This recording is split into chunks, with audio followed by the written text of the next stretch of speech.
Cierra tus ojos un momentito, vamos a hacer una pequeña oración porque vamos a pasar ya directamente a la palabra y me gustaría que a partir ya de estos momentos prestáramos suma atención a lo que en esta tarde, pues en fin, el Señor tiene que decirnos y podamos recibir la palabra idónea para la vida de todos y cada uno de nosotros que estamos aquí. Él conoce tu corazón, tu necesidad, lo que estás pasando, lo que vas a pasar, todo está bajo el control del Señor, nada ocurre por casualidad.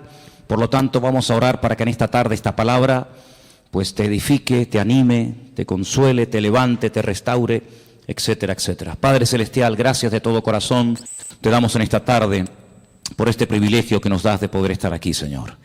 Gracias por este regalo maravilloso que tú nos has dado de tu palabra. Queremos en esta tarde pedirte que tú nos hables, que toques nuestros corazones y podamos salir de aquí renovados y bendecidos y que verdaderamente, Señor, tu palabra hable a nuestras vidas. Señor, que esa palabra que va a ser expuesta ahora sea bendecida, sea dirigida por tu Espíritu Santo y que caiga en buena tierra, Señor, en corazones ya dispuestos y preparados después de este hermoso tiempo de alabanza y de adoración, y recibimos tu palabra con acción de gracias, Señor, en el nombre bendito de Jesús. Amén, amén. Quiero llevarles por favor al segundo evangelio, el evangelio que lleva por nombre Marcos, el capítulo 2, evangelio según San Marcos, capítulo 2. Vamos a leer este pasaje muy conocido, pero yo creo que nos va a venir muy bien a todos. Como dicen los hermanos de Filadelfia, nos va a hacer mucho bien, Por lo menos eso es lo que hemos pedido al Señor y confiamos que así sea. En Marcos capítulo 2, a partir del versículo 1 en adelante,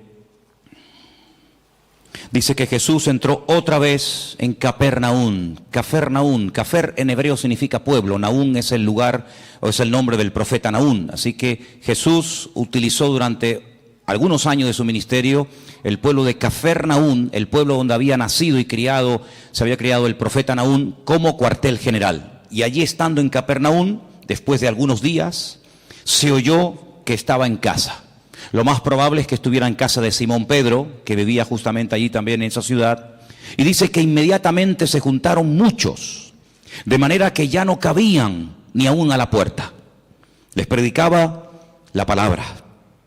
Versículo 3 dice: entonces vinieron a él unos trayendo a un paralítico que era cargado por 4. Esto es una opinión personal, pero para cargar un paralítico no hace falta 4 personas, con 2 se puede llevar perfectamente. Probablemente el hombre llevaría tanto tiempo acostado que ya el hombre estaba un poquito ya pasado de peso, ¿no? Y entonces hacía falta 4 personas. Es una opinión personal, simplemente, no tiene mayor importancia. Como no podían acercarse a él a causa de la multitud, descubrieron el techo de donde estaba. Eran techos de paja, de hojas de palmera, de tierra, por lo tanto era muy fácil. Y haciendo una abertura bajaron el lecho en el que yacía el paralítico. Ahora comenzamos a ver cosas muy llamativas, muy interesantes. Versículo 5. Al ver Jesús la fe de ellos, ¿verdad que no habla de la fe del paralítico? En ningún momento. Habla de la fe de ellos, es decir, de los 4 que traían al paralítico, y me llama la atención que dice, al ver la fe. Luego el Señor puede ver la fe. Tal vez nosotros, seguramente no. Pero el Señor dice que cuando vio la fe de ellos, le dijo al paralítico: hijo, tus pecados te son perdonados. Estaban allí algunos de los escribas, los cuales cavilaban en sus corazones, como siempre. ¿Por qué habla este así? Blasfemias dice. ¿Quién puede perdonar pecados sino solo Dios? Conociendo luego Jesús en su espíritu que cavilaban de esta manera dentro de sí mismos, les dijo: ¿por qué caviláis así en vuestros corazones? ¿Qué es más fácil? ¿Decirle al paralítico, tus pecados te son perdonados? ¿O decirle, levántate, toma tu lecho y anda? Ustedes sabrán que es más fácil, ¿no? Si una cosa o lo otro. Pues para que sepáis que el Hijo del Hombre tiene potestad, ha recibido autoridad en la tierra para perdonar pecados, le dijo al paralítico: a ti te digo, levántate, toma tu lecho y vete a tu casa. Entonces él se levantó enseguida y tomando su lecho salió delante de todos, de manera que todos se asombraron y glorificaron a Dios diciendo: nunca hemos visto tal cosa. ¿Cuántos dicen amén? Amén. Qué bueno. Seguramente este pasaje ustedes ya lo han oído en cantidad de ocasiones, lo han leído, lo han escuchado en sermones, etcétera, etcétera. Pero en esta tarde le vamos a dar un enfoque diferente. Porque para entender ciertas y determinadas cosas que Cristo hacía y decía, hay que hacer un esfuerzo y volver a su época. ¿Cómo pensaba la gente? ¿Qué estilo de vida llevaban? ¿Cuáles eran sus tradiciones, sus leyendas, sus costumbres? Y entonces vamos a entender mucho más lo que el Señor dice en este pasaje y lo que a continuación también hace. Primeramente vemos a 4 personas que no se desaniman ante los obstáculos, personas con una iniciativa tremenda, la fe que les motiva es imparable, y cuando llegan a la casa donde está el Señor predicando, al ver que no pueden entrar, no se derrumban, no se vienen abajo, no dicen, bueno, venimos otro día, hoy hay demasiada gente, es imposible llegar hasta donde está el Maestro, mañana volvemos, sino todo lo contrario. Vemos que la fe nos motiva a seguir adelante, a pesar de los obstáculos, a pesar de las dificultades. La fe es el motor que mueve nuestra vida, nuestras acciones, nuestras palabras, nuestros pensamientos. Y esta gente sube a lo alto del terrado, y dice la palabra de Dios, como hemos leído, que hacen un agujero en el techo, y descienden a este hombre hasta llegar hasta donde está el Señor. Luego vemos que la fe es el ingrediente indispensable para que tú y yo no nos vengamos abajo en momentos de dificultades en la vida. La fe es el elemento indispensable y más que nunca en estos tiempos para que nuestra vida siga adelante y no se frene ante los obstáculos que van a aparecer sí o sí. Por eso una de las razones por las cuales el Señor nos dio la fe, no solamente es para que inicialmente le conociéramos y tuviéramos un encuentro y una experiencia personal con Él, sino que la fe también nos ayuda a mantenernos, no solamente a alcanzar la salvación a través de Cristo, de sus méritos, sino para que haya una vida de mantenimiento y de proceso y de acceso continuo a las bendiciones del Señor. Vemos que la fe no detuvo a esta gente, sino que la fe les ayuda a vencer obstáculos. Probablemente si no hubieran tenido fe hubieran dicho, vámonos, ¿qué hacemos aquí? Nunca nos va a atender, siempre está ocupado, siempre está rodeado de gente, incluso puede ser que hasta más necesitadas que nosotros. Sin embargo, la fe es algo maravilloso porque nos ayuda a vencer el desánimo, la indiferencia, la apatía, el bueno, otro día vengo. Por eso es fundamental que la fe que tienes, la vives, la uses, para que cuando te vengan los obstáculos que te van a venir a lo largo de tu vida, de la índole que sea, tú puedas vencer cada uno de ellos y utilizar los problemas como una especie de plataforma o de trampolín para conocer las grandezas y las maravillas del Señor en tu vida. ¿Cuántos dicen amén? Ahora vamos a pasar a las primeras palabras que el Señor Jesucristo le dirige a este hombre. Pero antes de entrar en ellas, yo quiero recordarles que aquí el jueves yo hablé acerca de un pasaje que se encuentra en el Evangelio según San Lucas, creo recordar que era el capítulo 13, donde veíamos a una mujer, no podemos decir cristiana porque no sería el término correcto, pero el término que aparece ahí es hija de Abraham, es decir, era una creyente, ¿sí? No era una pagana, una idólatra, una que pasaba por la calle y entró a ver qué pasaba allí, sino era una mujer judía, una mujer que había sido criada en la ley de Moisés, en las costumbres del pueblo de Israel, y dice que durante 18 años había tenido que soportar, había tenido, digamos, entre comillas, que resignarse a la cruda realidad de que a pesar de su fidelidad a la sinagoga, a pesar de su conocimiento de la Escritura, dice la Escritura que ella no se podía enderezar de ninguna manera. El principal de la sinagoga aparentemente ni le prestaba atención. La religión de la época aparentemente no le había servido de nada. Ella oía y asistía a la sinagoga, pero entraba y salía durante 18 años y siempre estaba igual, y yo me atrevería a decir que hasta en algunos casos hasta peor. Sin embargo, dice la Biblia que ese día el Señor la vio. Y cuando la vio, la sacó de aquellas cortinas, de aquellas celosías, ¿verdad? Donde ya explicamos que se ponían las mujeres en aquella época y se siguen poniendo hasta el día de hoy. Y entonces dice algo increíble. Le dice, mujer, eres libre de tu enfermedad.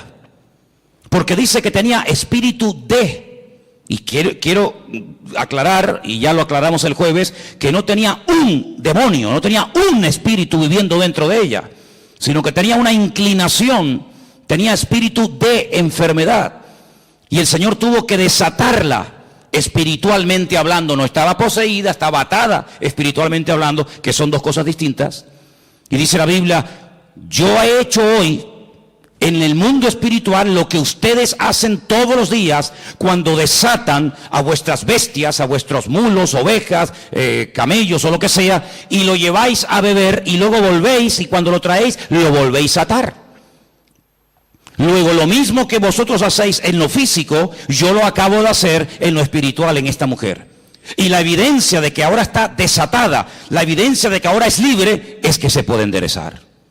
Ella se enderezó y comenzó a glorificar al Señor. Y vimos el día jueves cómo hay ataduras espirituales que se manifiestan en, entre comillas, enfermedades o en deformidades o en problemas de tipo físico. Esta mujer no tenía problemas de artrosis. Esta mujer no tenía la columna torcida, no tenía una escoliosis. Esta mujer tenía un problema de tipo espiritual que se manifestaba y se podía ver, se hacía visible por una curvatura exagerada. Y dice Lucas, que es el médico, que bajo ninguna manera esta mujer se podía enderezar. Luego hay ataduras invisibles que se manifiestan de una forma visible. En este caso, lo que tenía por dentro se manifestaba por fuera.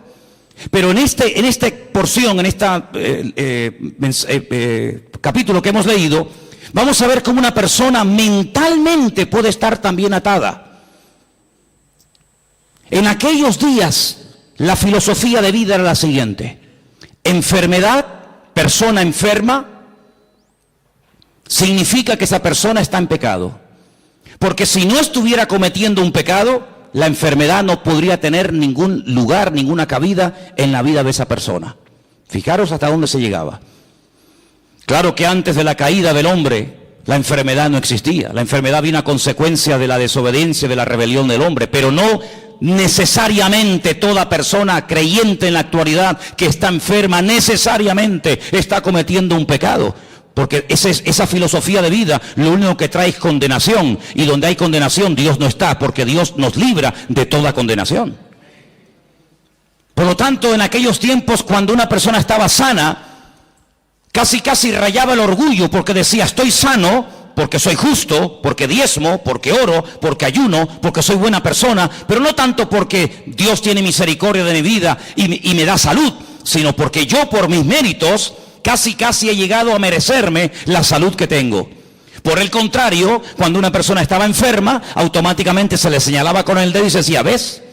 Este hombre tiene que estar cometiendo un pecado terrible en su vida y Dios está enfadado con él, y la forma de manifestar que está enfadado es mandándole una enfermedad. Ahora podéis entender el pasaje de Juan capítulo 9, lo habéis leído, ¿verdad? Donde dice la Biblia que los discípulos pasan por un camino y se encuentran a un hombre que es ciego. Y la pregunta que le hacen los discípulos al Señor, ¿cuál es? Señor, ¿quién pecó? ¿Este o sus padres para que este hombre haya nacido ciego? ¿Os dais cuenta cómo ellos toda enfermedad que la persona estuviera pasando en ese momento la relacionaban directamente, causa y efecto, con un pecado que la persona estaba cometiendo? Los rabinos decían en aquella época que hasta que todos los pecados de la persona no fueran perdonados, nunca podría ser libre de cualquier enfermedad que tuviera. Ahora, con esta información, volvamos al pasaje. El hombre lo descuelgan por el techo y cuando lo presentan delante del Señor, el Señor en ese momento, aunque lo pueda hacer y ahora lo veremos, en ese momento no dice, hijo, a ti te digo, yo tus pecados. Eso no está diciendo el Señor. Eso es lo que muchas veces se ha dicho. Eso es lo que muchas veces se ha predicado, que en ese momento el Señor Jesucristo le está perdonando los pecados al hombre. Pero es que eso no dice la Escritura. Lo que la Escritura dice es lo siguiente: al ver Jesús la fe de ellos, versículo 5, le dijo al paralítico, hijo, que tus pecados ya han sido perdonados. No es que yo en este momento te los perdono, ¿me entendéis? Hijo, que estás siendo esclavo de una mala información, de una mala enseñanza que te han dado, y yo te digo que tus pecados ya han sido perdonados. Claro, automáticamente los que estaban allí Parece que había venido como una especie de un comando, ¿no?, del Sanedrín de Jerusalén para pillar al Señor siempre en el más mínimo fallo. Automáticamente comienzan a cavilar y tenían razón. Solamente Dios puede perdonar pecados, nadie puede perdonar los pecados. Pero si os dais cuenta, Jesús no está diciendo en ese momento, a ti yo te perdono los pecados, sino que le transmite la información del Padre, diciéndole, hijo, que tus pecados ya han sido perdonados. Por lo tanto, esta enfermedad no es consecuencia directa de un pecado que no ha sido perdonado en tu vida. Fijaros hasta qué punto esto estaba interiorizado, enraizado en la cultura de la época, que si ustedes vienen conmigo un momentito al Antiguo Testamento, a 2 de Samuel capítulo 12, ahora vamos a volver aquí, pero en 2 de Samuel capítulo 12, cuando el profeta Natán llega al palacio del rey David a decirle, a amonestarle acerca del pecado que ha estado cometiendo, si ustedes leen todo el capítulo 12, no nos da tiempo de leerlo ahora, pero leerlo por favor al llegar a casa, 2 de Samuel capítulo 12, en el versículo 13, cuando el profeta Natán le amonesta al rey David, él dice en el versículo 13, entonces David le dice al profeta Natán, he pecado contra el Señor, he pecado contra Dios. Pero Natán le dijo, pero también el Señor ha redimido tu pecado. ¿Y qué añade? No morirás. Es decir, la consecuencia de que Dios te ha perdonado es que no has muerto. Porque si hubieras muerto, es la evidencia de que Dios no te perdonó. Fijaros la profundidad de esto, hermanos. Dios te ha perdonado. Sí, ya, porque tú lo digas. No. ¿Sabes por qué te ha perdonado? ¿Sabes por qué puedes estar plenamente convencido 100% de que Dios te ha perdonado a pesar de la que has liado? ¿Cuál? Que no morirás. Ay, amigo. Ahora cuando vamos al Nuevo Testamento y nos encontramos con esta historia que estamos analizando en esta tarde, nos encontramos que el Señor Jesucristo le dice a este pobre hombre, a este pobre paralítico, tus pecados han sido perdonados. Por lo tanto, no tienes que estar atado mentalmente. Aquella estaba atada espiritualmente. Este tiene ataduras mentales porque cree que su enfermedad es una consecuencia de un pecado que está cometiendo. Por lo tanto, el hombre ni siquiera se atreve a dirigirle ni una sola palabra al Señor. No le pide nada, ni clemencia, ni misericordia, ni nada. Porque la evidencia, según su mente, de que el Señor está enfadado conmigo, es que me tiene aquí postrado en esta cama, nada más lejos de la realidad. Mira, aquí tenemos un versículo que lo hemos citado millones de veces. Y el versículo es muy fácil muy fácil de entender. Conoceréis la verdad y la verdad os hará libres. Dele la vuelta al texto. En vez de creer en la verdad que trae libertad a tu vida, cree en una mentira y serás la persona más esclava y la persona más deprimida y la persona más amargada de todo el planeta Tierra. Porque así como la verdad liberta, la mentira esclaviza y ata. Este hombre estaba atado mentalmente. Claro, ¿qué rabino le iba a decir en su época? Tus pecados han sido perdonados. Pero si han sido perdonados, ¿por qué sigo enfermo? Bueno, ¿cuál es la evidencia? ¿Cuál es la evidencia? Porque claro, decirle, oye, que Dios es un Dios de perdón, es un Dios de misericordia, que tus pecados han sido perdonados, eso no cuesta nada. Por eso el Señor lanza la pregunta. Aquí hay un mensaje en dos direcciones. Primero hacia el paralítico y también hacia los escribas y fariseos que están allí cuestionando la credibilidad de dichas palabras. ¿Cómo se atreve este hombre a perdonar pecados? Es que no está perdonando pecados, está dando la información. Está trayendo consuelo y aliento y esperanza a un corazón que está creyendo en una mentira. Ahora eso hay que demostrarlo. Muy bien. Pues entonces ahora viene el momento de la verdad. Ahora lo que tienes que hacer es levantarte, toma tu lecho y sal de aquí caminando y será la evidencia visible, el botón de muestra que demostrará que efectivamente tus pecados son perdonados. El hombre toma su lecho, se levanta, se va y el texto termina diciendo que glorificaron a Dios, se quedaron asombrados y dicen nunca. Claro, nunca hemos visto tal cosa, porque nunca le habían enseñado eso. Tú tienes que comenzar a orar, a pedir y a declarar por fe en el nombre del Señor lo que a ti te gustaría ver en tu vida. El gran problema es que muchas veces nuestras palabras, hermanos, son un obstáculo para que la gloria del Señor y el poder de Dios se manifieste en nuestra vida. ¿Quieres ver bendición? Habla bendición. Siembra tomates si quieres cosechar tomates. ¿Quieres cosechar patatas? Pues no siembres tomates, tienes que cosechar patatas. Y en el sentido espiritual pasa exactamente lo mismo. ¿Quieres ver bendición en tu vida? Levántate por la mañana, el Señor es mi luz y mi salvación. ¿De quién temeré? Aunque un ejército acampe contra mí, no temerá mi corazón. El Señor está conmigo, Él es mi poderoso gigante, Él es mi pastor, Él me va a abrir puertas, Él me va a sanar, Él me va a bendecir. Y estamos sembrando fe, y el que siembra fe, recoge fe. ¿Cuántos dicen amén? Por lo tanto, amados hermanos, tengamos mucho cuidado, no solamente con nuestras palabras, sino con nuestras actitudes y también, como no, con nuestros pensamientos. Porque mucha gente en aquellos tiempos era personas atadas, mental, física y espiritualmente, porque habían creído en las mentiras que muchas veces los hombres habían enseñado y se habían arraigado de tal manera en la forma de vida, en la cultura de la época, que la gente era esclava, no porque Dios estaba enfadado con ellos, sino porque ellos mismos se habían atado al creer en mentiras. ¿Habéis prestado atención a la lectura de esta tarde? ¿Sí o no? Jesús se va a otra población, a Nazaret. Coge el pergamino, el rollo del profeta Isaías. ¿Y qué dice? Yo he venido, ¿para qué? Para darle vista a los ciegos. Yo he venido a sanar y a curar a los quebrantados de corazón, a traer libertad a los oprimidos. En otras palabras, a traer esperanza, que ya bastante condenación y bastante amargura tenéis encima. Sin embargo, el Señor vino a darnos libertad de todas nuestras miserias, de todas nuestras pobrezas y de todos nuestros pecados. No es que el Señor anule la ley del Antiguo Testamento, pero el Señor viene a ofrecer la imagen de la misericordia del Señor, que nadie la estaba dando en aquellos tiempos. ¿Os acordáis cuando el Señor le habla tremendamente duro a los escribas y fariseos en Mateo capítulo 23?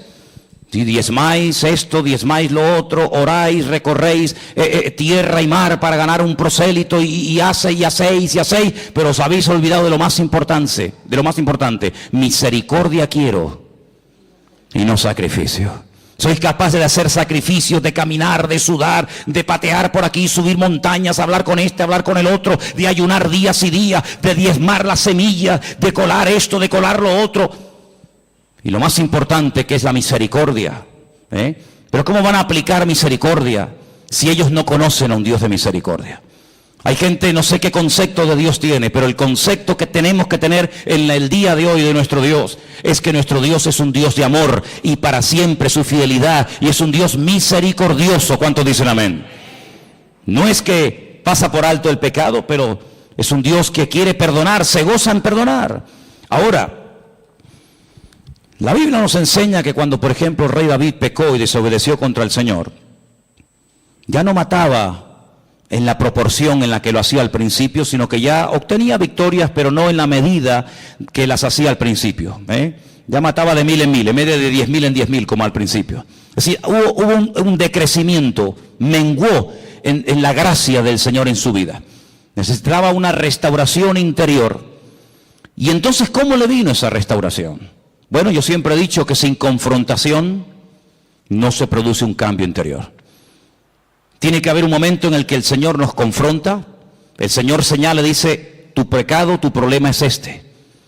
En ese momento tenemos dos opciones: optar por el camino del medio, hacernos el loco como que no hemos hecho nada malo; optar por un camino que consiste en amargarme, en deprimirme, en condenarme; o escoger el camino correcto y verdadero, que es el de la misericordia del Señor. Y yo quiero decirles en esta tarde que por muy bajo que podamos caer en la vida, después de conocer al Señor, por muy lejos que nos hayamos podido separar de su presencia, de sus caminos, el Señor no ha cambiado ni menguado su amor y su misericordia, sino que Él nos sigue llamando y nos sigue amando igual o más que el primer día.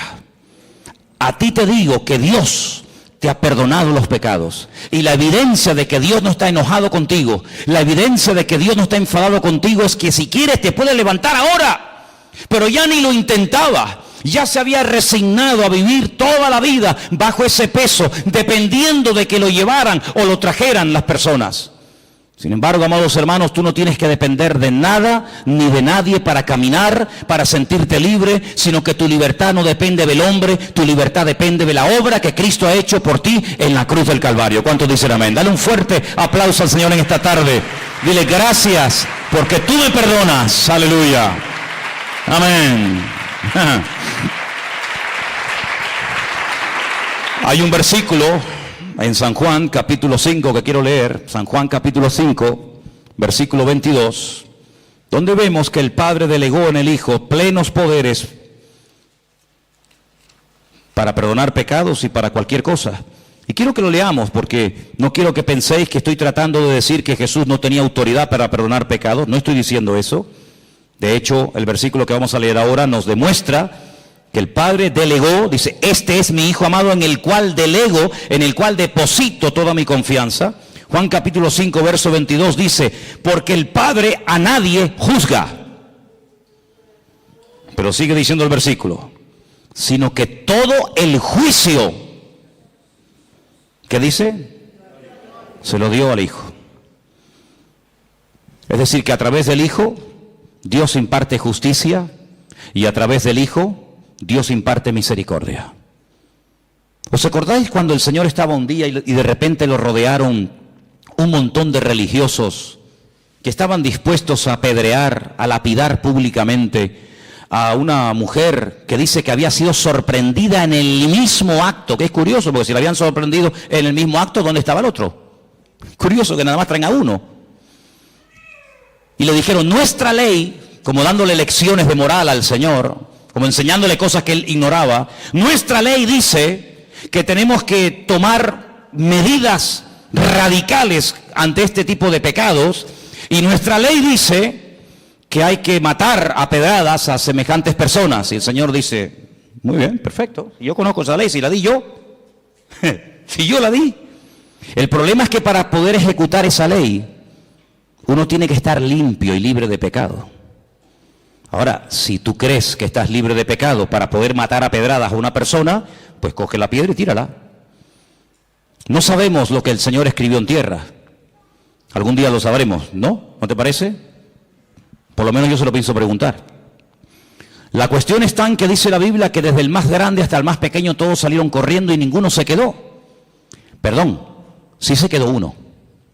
Se quedó el único que podía tirar una piedra y una y 20 contra ella, ¿sí o no? Porque él nunca había pecado, luego era el único que podía decir, bueno, nadie te va a apedrear, pero yo sí, porque yo no he pecado, yo soy justo, yo soy limpio y sin mancha. Sin embargo, ¿qué le dice? Yo tampoco te condeno. Vete y no peques más. Es impresionante, ¿verdad? Ese es nuestro Dios. Hablar yo del perdón de Dios en esta tarde, no digo que sea perder el tiempo, pero es algo que tenemos todos tan claro, ¿sí o no? Gloria a Dios por el perdón de Dios. Gloria al Señor que vemos que perdona al ladrón en la cruz sin haber hecho ningún mérito para ser perdonado. Gloria a Dios que perdona a la mujer adúltera que según la ley de la Torá de Moisés merecía la muerte. Gloria a Dios que perdonó a Pedro a pesar de que le traicionó o le negó. Ponle el adjetivo que quieras. Gloria a Dios que no hay pecado que Dios no pueda perdonar. Hablar del perdón de Dios, hermano, para nosotros no es una predicación, es una realidad. Es algo que hemos experimentado. Todos los que estamos aquí, o la inmensa mayoría, sabemos que el Señor, tanto antes como después de haberle conocido, nos ha tenido que perdonar muchas veces, ¿sí o no? Porque claro, siempre cuando hablamos de perdón y de misericordia, parece que tenemos que volver a nuestra vida anterior a conocerla al Señor. No, yo no hablo de esa, yo hablo después de haberle conocido. O es que después de haberle conocido no hemos roto nada. Es que después de haberle conocido no hemos caído, tropezado y pecado. ¿Hay alguno aquí así? Porque antes pecábamos por ignorancia, pero ya después de conocerla a Él, pecamos sabiendo que a nuestro Dios le ofendía el pecado y lo hemos hecho igualmente. Y el Señor nos ha perdonado. Y la evidencia de que nos ha perdonado es que estamos vivos. Pero yo no quiero hablar del perdón de Dios, porque ya lo sabéis. Yo quiero hablar acerca de si ahora nosotros vamos a perdonar nuestras ofensas a aquellos que nos han hecho daño. Hay muchas formas de matar a una persona. Dicen que En algunas tribus se ha practicado y se practica en la actualidad algo que se llama el ostracismo. El ostracismo consiste en no dirigirle la palabra a una persona. En una tribu, cuando alguien cometía un delito, un pecado, un error contra la tribu, pues lo dejaban vivir en la tribu, pero nadie podía hablarle, nadie podía saludarlo, no había ningún contacto físico, ni palabras, ni conversaciones, ni buenos días, ni buenas tardes, ni nada, ni por ahí te pudras. Cuenta la historia, hay muchos casos en la historia de personas que morían de pena, de tristeza. Incluso cuentan algunos casos en algunas tribus que la gente iba y se despeñaba, se lanzaba, optaba por el suicidio, porque era tan grande la carga continua y permanente, y encima te lo recordaban cada 10 minutos o cada 5 minutos que la gente optaba por quitarse la vida. Cuando vamos al Nuevo Testamento encontramos la famosa oración modelo del Padre Nuestro, que en cierta medida, si conocéis lo que era el año de jubileo, está basado en eso. Cada 7 años y luego cada 50 años se tenían que perdonar las deudas. ¿Conocéis, verdad? Algunos dicen, algunos historiadores, algunos expertos en escritura, dicen que el Señor Jesucristo, cuando leyó la escritura en Nazaret, que se leyó esta tarde aquí, estaban celebrando el año de jubileo, pero ya nadie ponía en práctica lo de dar libertad a los cautivos, que era dar libertad a los esclavos, perdonar las deudas, devolver las tierras a sus dueños originales. Pero ¿qué dice el Padre Nuestro? Perdónanos como nosotros también perdonamos a nuestros deudores. Es decir, lo mismo que hemos recibido es lo mismo que tenemos que devolver. El Señor da una parábola diciendo, había un hombre que le debía una fortuna a otro hombre que jamás le había podido pagar, ni le iba a pagar en el futuro. Y todo fue perdonado en un instante porque él pidió misericordia, él pidió clemencia y le perdonaron todo. Y este mismo hombre, con ese perdón, con ese alivio de no deberle nada a nadie, sale a la calle y se encuentra con uno y lo agarra por el cuello y le obliga a que le pague una deuda insignificante. Y el Señor, que le perdonó la gran deuda, le dice, ¿cómo es posible que hayas sido tan mezquino? ¿Cómo es posible que seas tan duro cuando tú me debías mucho más a mí y yo te perdoné todo? ¿No debías tú salir y hacer exactamente lo mismo? Es decir, hermano, aquí recibimos misericordia, ¿pero para qué? ¿Para sentirnos bien y dormir tranquilos y seguir la vida? No, no solamente para eso, sino que recibimos misericordia para que podamos dar y hacer misericordia al que nos ha ofendido. Porque ¿qué es misericordia? Hablando de todo un poco. ¿Qué es misericordia? Habrá que definir el término para saber de qué estamos hablando. Misericordia, así claramente, es tratar a una persona mejor de lo que se merece. Ni más ni menos. La Biblia dice, si saludáis a los que os saludan, ¿qué recompensa tendréis? Si amáis a los que os aman, ahí no hay nada, digamos, de extraordinario. El Señor viene en el Nuevo Testamento con el nuevo pacto, con la irrupción de su persona en el reino, con el reino de Dios. ¿Qué nos enseña? A ir más allá de la letra, a ir más allá de la obligación moral de decir, bueno, he hecho esto, punto. No, a ir hasta la segunda milla. Señor, ¿y cuántas veces perdona? A ver, porque habrá un límite en todo esto, ¿no? O tengo que estar siempre perdonando, como si yo fuera un tonto. Y el Señor, ¿qué le dijo? Como diciendo, un número infinitamente de veces. Imaginemos por un instante que Dios a nosotros nos va a perdonar un número determinado de veces. 30 veces, 40, 50, pon el número que quieras.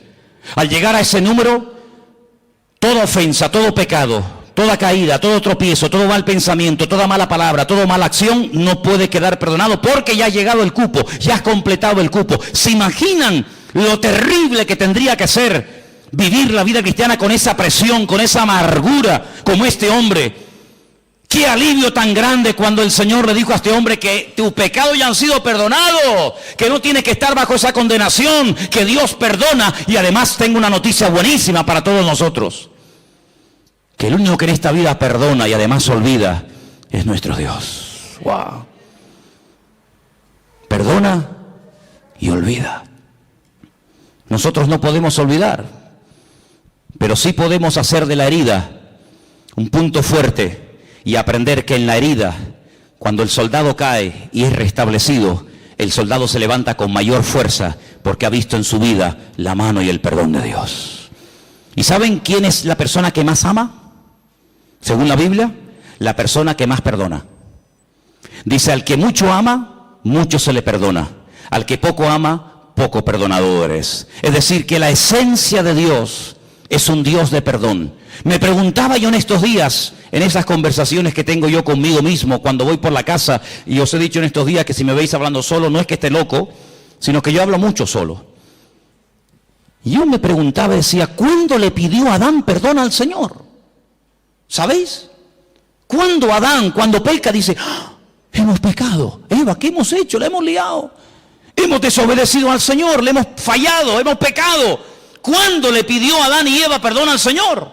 Que yo sepa, en mi Biblia no veo nunca que Adán y Eva le pidieron perdón al Señor. Pero antes de que Adán fuera consciente de la que había liado, antes de que fuera expulsado, antes de que comenzara a sufrir en lo físico, en lo espiritual, en lo familiar, etcétera, etcétera, las consecuencias de su pecado, ya el Señor fue por delante de él y lo vistió con pieles de animales. Luego tuvo que haber un derramamiento de sangre, porque que yo sepa, para arrancarle la piel a un animal habrá que matarlo, no lo va a hacer en vida, ¿no? Tuvo que haber un derramamiento de sangre, y cada vez que Adán y Eva veían esas túnicas que le habían hecho el Señor a su medida, no le quedaban pequeñas, ni grandes, ni apretadas, sino eran túnicas hechas a su medida. Cada vez que veían esas prendas, sabían que la habían liado, pero Dios los había cubierto con su justicia y con su misericordia. Y ese es el concepto que tenemos que tener constantemente en nuestra vida. Mi Dios es un Dios santo, no tolera el pecado, pero es un Dios que si llego a pecar, Dios, siempre que haya un arrepentimiento, siempre que haya un genuino arrepentimiento, mi Dios, que lo conozco perfectamente, sé que mi Señor siempre me perdonará, siempre me restaurará y siempre me dará una segunda oportunidad. ¿Cuántos dicen amén? Dile al que está a tu lado, Dios perdona y olvida. Así es, aleluya. Dios perdona y Dios olvida. Bendito sea el Señor. Algo que hace años escuché y tal vez nos pueda hacer mucho bien en esta tarde a todos y a cada uno de nosotros es, cuando me encuentro en una situación, no sé, de enfermedad, de dolor, de tristeza, de angustia, en fin, de lo que sea, hazte la siguiente pregunta: ¿qué haría en mi lugar el Señor Jesús? Imagínate que una vecina, no sé, te tira agua sucia en la puerta, te raya el coche, te insulta, te critica, no sé qué. Por poner un ejemplo, ¿qué haría Jesús si la vecina de al lado de su casa donde él estaba posando esa noche le hiciera semejante detalle? ¿Qué haría el Señor? ¿Qué haría el Señor si alguien llega y te insulta, y te amenaza, y te denuncia, y te no sé qué, y te no sé cuánto? ¿Qué haría el Señor? Eso es lo que nosotros tendríamos que hacer. Ni más, ni menos. Exactamente lo mismo que haría el Señor. Es interesante notar que cuando el Señor Jesucristo resucitó, la Biblia nos da una lista muy detallada de las personas, lugares que fue a visitar después de su resurrección. A una de las personas que específicamente fue para encontrarse con él, para restaurarlo, ¿sabéis de quién hablo, verdad? Del apóstol Pedro. Id y decirle a mis discípulos y a Pedro. Y el Señor Jesucristo se va desde Jerusalén, lugar donde había sido muerto, crucificado y resucitado, recorre prácticamente todo el país y se va justo al mar de Galilea, donde allí estaba Pedro, volviendo otra vez a las andadas, volviendo otra vez a la pesca, contagiando con su desánimo y con su decisión a otros discípulos para volver a la pesca, cuando tenían que tener clarísimo que ya por ahí no iban los tiros, pero allí se va el Señor. Y el Señor se entrevista con Pedro, y el Señor restaura a Pedro, y el Señor le vuelve a decir algo tremendo, que a lo mejor tú y yo nunca le diríamos a nadie: pues apacienta mis corderos. Y alguien podía objetar y decir: pero Señor, pero si cuando te vio hacer milagros, cuando te vio caminar por encima de las aguas, cuando te vio multiplicar panes y peces, la lió y dijo que no te conocía, ahora que te vas, le vas a delegar a él la responsabilidad, y como a uno de nosotros, de atender ovejas, de atender gente nueva, de pastorear iglesias, de difundir el evangelio. Pero Señor, ¿no te das cuenta que de este hombre nadie se puede fiar? Que ya la lió una vez, y si la lió una vez, ¿Quién nos asegura que no vuelva a hacerlo? Bueno, tenemos un pasaje tremendo para que veáis la reacción del Señor y la reacción del hombre ante un pasaje o una circunstancia parecida. Dice la Biblia que hubo un desacuerdo terrible entre Pablo y Bernabé. ¿Por qué? Porque dice que Marcos en el primer viaje misionero los había abandonado, ¿sí o no? Y llega el momento de celebrar el segundo viaje misionero. Y Bernabé dice, bueno, pues vamos otra vez juntos. Marcos, yo, Bernabé, y tú, Pablo, y Pablo dice, bajo ningún concepto, de ninguna manera. ¿Pero por qué? Porque este hombre nos abandonó en el primer viaje, ¿no te acuerdas? Que cuando se pusieron las cosas difíciles y cuando hubo problemas, cogió y se mandó a mudar y nos dejó tirados. Y Bernabé le habrá dicho, bueno, pero es verdad, tienes razón, yo estaba allí, yo sé lo que estás diciendo, pero vamos a darle una segunda oportunidad al chico.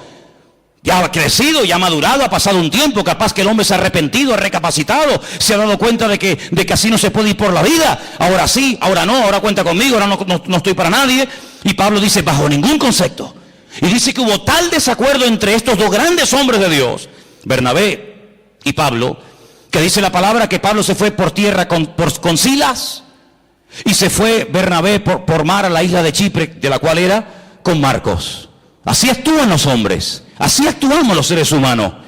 Como dicen algunos, el que la hace la paga, ¿verdad? Ni perdono ni olvido, dicen otros. Terrible. Sin embargo, el Señor Jesucristo llega a Galilea y podía haberse reunido con Juan, con Santiago, con Tomás, con Felipe, etcétera, y decir, bueno, Pedro, tú me dijiste que no me conocías, tú blasfemaste, tú dijiste que no querías saber nada de mí, por lo tanto, déjanos en paz, vete con los tuyos, que yo tengo a mi gremio. No. Yo quiero volver a incorporarte, yo quiero volver a integrarte y quiero volver a confiar en ti. De hecho, te lo digo. Apacienta mis corderos, apacienta mis ovejas. Y ese es nuestro Dios, ese es nuestro Señor Jesucristo, ese es nuestro Dios, un Dios de misericordia, un Dios que nos ha perdonado, pero no para que, como dije antes, podamos dormir tranquilos y decir, ay, qué bueno, ya mis pecados están todos perdonados. No solamente para eso, sino para enseñarte un modelo, para enseñarte un nuevo estilo de vida y para decirte lo que has aprendido y recibido es exactamente lo mismo que tienes que enseñar y transmitir a toda persona que a lo largo de la vida te ofendan. Porque dicho sea de paso, cuando alguien te ofende es porque Dios le permitió que te ofendiera. Algunos dirán, ¿cómo? No lo he entendido. Te lo voy a explicar para que lo entiendas.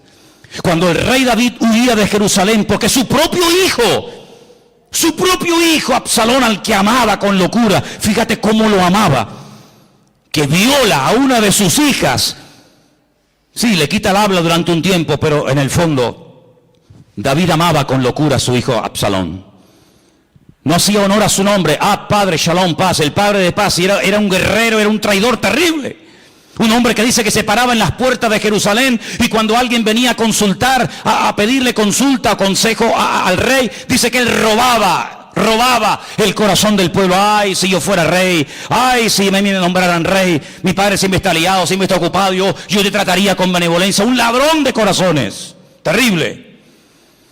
La palabra del Señor nos enseña que quería matar a su propio padre. ¿Qué hace David? Sí, van a ir al campo a buscarlo, van a ir a por él, pero por favor, tener misericordia de mi hijo, ¿eh? No me le hagáis daño, no me lo matéis. No le hicieron caso, todos sabemos, ¿verdad? El resto de la historia.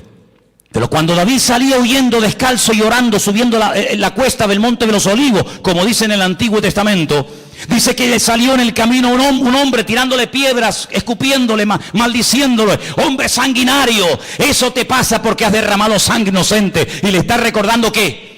Le está recordando la muerte de Urías. No es que mató al gigante Goliat, ese día lo aplaudieron, pero le están echando en cara todos los pecados que había cometido. Qué crueles somos, Cuando queremos ser buenos, somos los más buenos del mundo. Cuando queremos ser crueles, rebuscamos en el cajón de la basura para justificar nuestras miserias. Como le decía un día el Señor a Job, ¿me vas a condenar a mí para justificarte tú? Es increíble, ¿verdad? Cuando queremos justificarnos y salir por la vida de bueno, buscamos todas las miserias de todo el mundo. Y mira fulano, y mira lo que hizo, y mira lo que dijo, y mira lo que y el Señor dice, todo lo que te hagan a ti son pajitas, pero todo lo que tú tienes son vigas dentro de tu propio ojo, querido. Y dice la Biblia que cuando aquel hombre comenzó a maldecir, a tirar piedras contra el rey David, un soldado le dijo, mi señor, ¿me das permiso para que vaya y arremeta contra ese hombre y lo mate y lo deje seco en el sitio? Y le dijo, no levantes la mano contra él, porque si me está hoy maldiciendo y me está tirando piedras y se está portando así de mal conmigo, es porque mi Dios se lo ha permitido. Porque mi Dios es el que somete a los enemigos más grandes y poderosos que yo bajo la planta de mis pies. Pero la Biblia dice que hay tiempos en la vida para reír. Cuando sea tiempo de reír, mátate de la risa, disfruta. Pero cuando sea tiempo de llorar, no quieras reír, porque si es tiempo de llorar, como dice la Biblia, llora todo lo que puede, porque por cada lágrima que salga de tu corazón, el Señor trae una restauración y trae algo nuevo, una bendición nueva para tu vida. Así que si hoy es tiempo de humillación, hoy es tiempo de huir, hoy es tiempo de sufrir, de llorar, ¡gloria a Dios! Y llegó el momento cuando David volvió, y ese mismo que se le había aparecido en el camino para matarlo, para humillarlo, fue el primero que fue a darle la bienvenida diciendo: Rey David, perdóname, lo siento, se me fue la olla, no sé lo que me pasó aquel día. Y David le dice: tranquilo, no te preocupes, venga, vete para casa, que aquí no ha pasado nada. ¿Te das cuenta, hermano? Esto no es fácil, esto no se aprende tocando un botón ni leyendo un libro. Esto es una lección que tendremos toda la vida para aprenderla. Pero cuanto antes la aprendamos, antes vamos a crecer y antes vamos a madurar.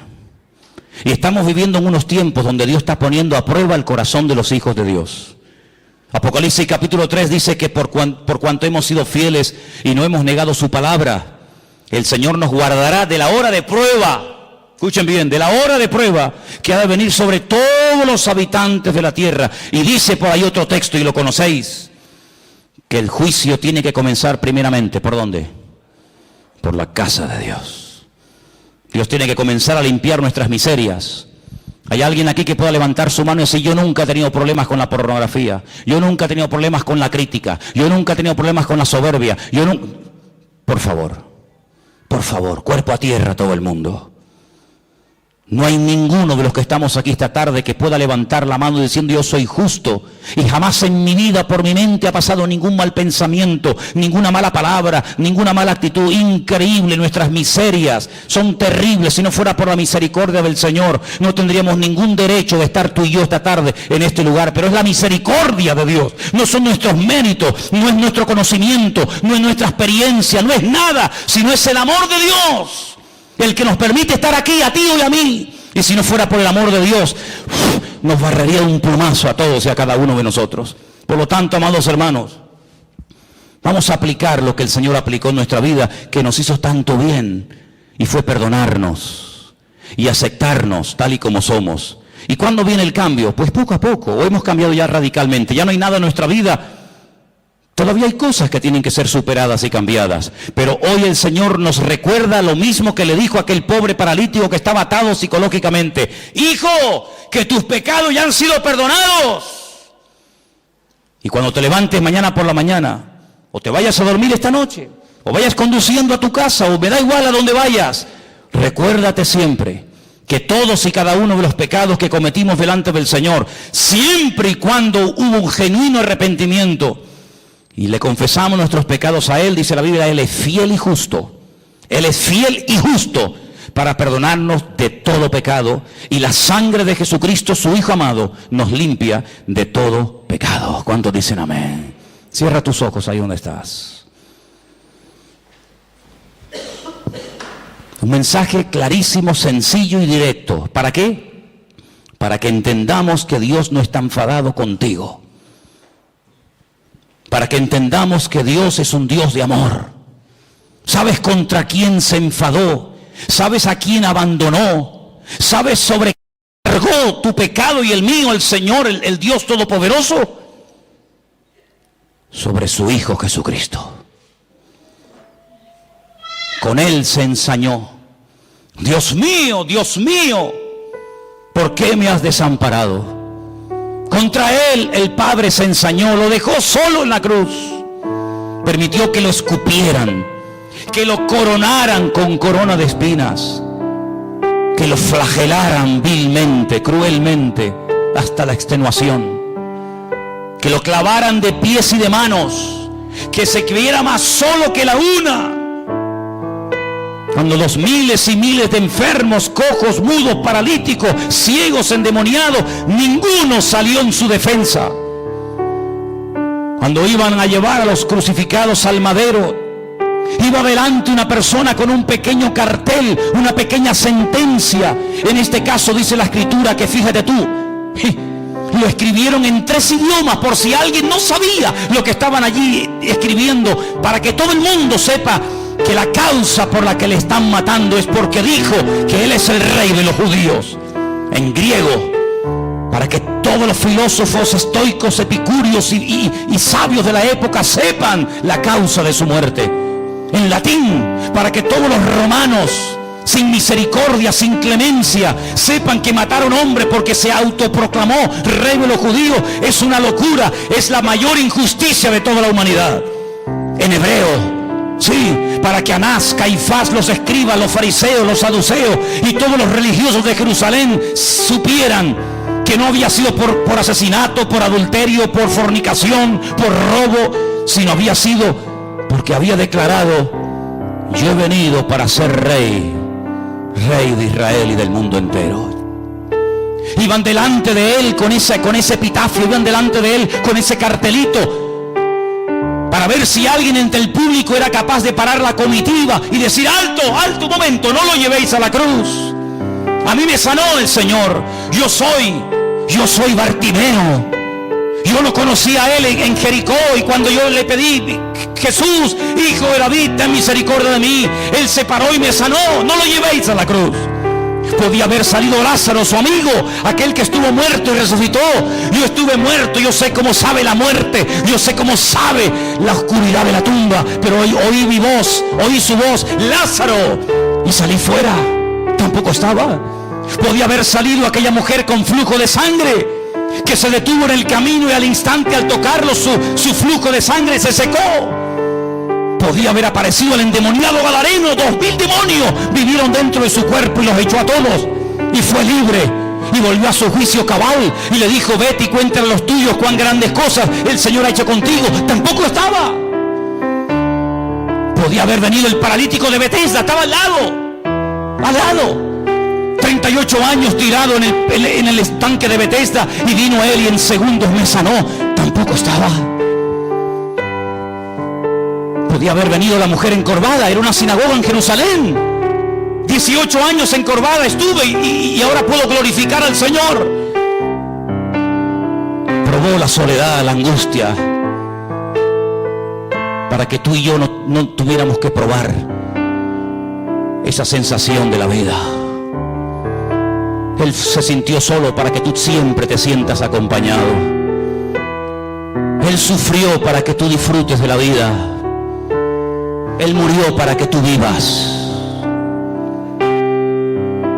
Él derramó su sangre para que tú no mueras. Viviré y no moriré, dice el Salmo. Viviré y no moriré. Y en esta tarde quiero que te sientas limpio y perdonado por la sangre preciosa de Jesucristo, el Cordero de Dios. Vete y no peques más, para que no te venga una cosa peor, le dijo tal vez a una mujer. Qué tremendo, ¿verdad? Vete y no peques más.